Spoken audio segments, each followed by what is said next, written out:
Vocês lembram do navio Titanic quando estava afundando? Todo mundo correndo pra lá e pra cá desesperado? Mas a música não parou. Sabe por que não parou? Porque tinha uma banda tocando. E é isso que acontece com o Brasil.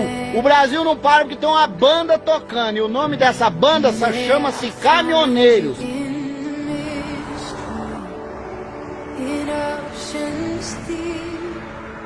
My faith